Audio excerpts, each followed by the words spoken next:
नमस्कार साथियों, मैं हूं अनु थत्या।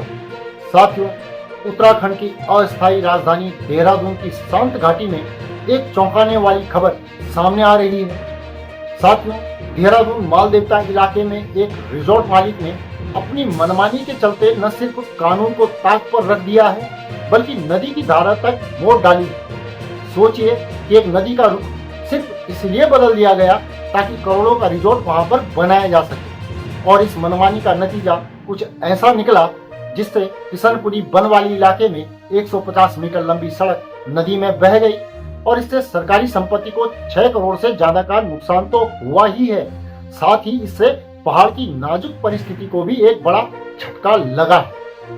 अब सवाल एक उठता है कि क्या पैसे और पावर के बल पर कोई भी हमारी नदियों का प्रभाव मोड़ सकता है?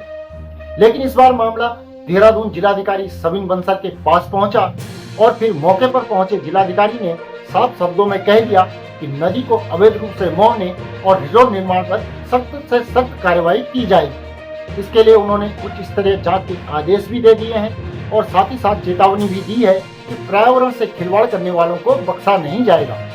साथियों, यह पूरा मामला सिर्फ पर्यावरणीय नुकसान तक ही सीमित नहीं है। भारी बारिश के बाद यहाँ पर सड़कें बह गई हैं, पुल टूट गए हैं, साथ ही बिजली और पानी की सप्लाई भी बाधित हो गई है। यानी बादल फटने, बाढ़, अतिवृष्टि और भूस्खलन से लोग पहले ही परेशान हैं, तो ऐसे में किसी व्यक्ति द्वारा अपने निजी फायदे के लिए नदी का रुख मोड़ना सीधे सीधे जनता की मुसीबतें बढ़ाने जैसा ही काम है। डीएम सविन बंसल ने स्थलीय निरीक्षण किया और लोक निर्माण विभाग को आदेश दिया है कि सड़क और पुलों की मरम्मत युद्ध स्तर पर शुरू की जाए। जिलाधिकारी ने कहा कि नदी के प्रवाह को चैनलाइज कर वायर क्रेट लगाकर स्थायी किया जाएगा। यानी उन्होंने अवैध रिजॉर्ट मालिक के खिलाफ एक्शन लेने के साथ ही प्रशासन से जनता को राहत दिलाने के लिए भी पूरी ताकत झोंकने की बात कही है। यानी अब डीएम सविन बंसल ने साफ कर दिया है कि जनता के मुद्दों पर कोई समझौता नहीं होगा। डीएम का यह रुख अब अफसरों की नींद उड़ाने लगा है, क्योंकि सविन बंसल साफ शब्दों में कह चुके हैं कि जनता की शिकायतों को अगर हल्के में लिया गया तो परिणाम बेहद सख्त होगा।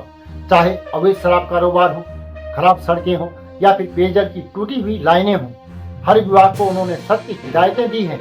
हाल ही में उनका एक वीडियो सोशल मीडिया पर काफी वायरल हुआ, जिसमें कैबिनेट मिनिस्टर गणेश जोशी के साथ वह दिखाई दे रहे हैं, और यह वीडियो साफ दिखाता है कि सविन बंसल न सिर्फ फैसले लेने वाले अधिकारी हैं, बल्कि मौके पर जाकर हालातों का जायजा लेने वाले फील्ड ऑफिसर भी हैं।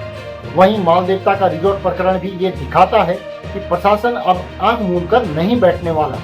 साथ ही देहरादून के लोग भी कह रहे हैं कि बंसल जैसे अफसर ही सिस्टम को बदल सकते हैं। जब नदियों का प्रभाव मोड़ने वाले दबंग रिजॉर्ट मालिकों पर भी शिकंजा कस रहा है, तो यह साफ होता है कि देहरादून में शासन प्रशासन अब पुराने ढर्रे पर नहीं चलेगा। साथियों, ये खबर आपको कैसी लगी और सविन बंसल को आप किस तरह से जानते हैं, मानते हैं, कैसे उनके कामकाज का तरीका है, उसको लेकर आप किस तरह से उसे देखते हैं, कमेंट करके जरूर बताइएगा। और इस खबर को ज़्यादा से ज़्यादा शेयर और हमारे चैनल को सब्सक्राइब अवश्य कर लीजिएगा। आप नीचे दिए गए नंबर या फिर QR कोड के माध्यम से हमारा आर्थिक सहयोग भी जरूर करें। अभी के लिए इतना ही। अगली वीडियो में जल्द ही पुनः मुलाकात होगी। तब तक के लिए नमस्कार।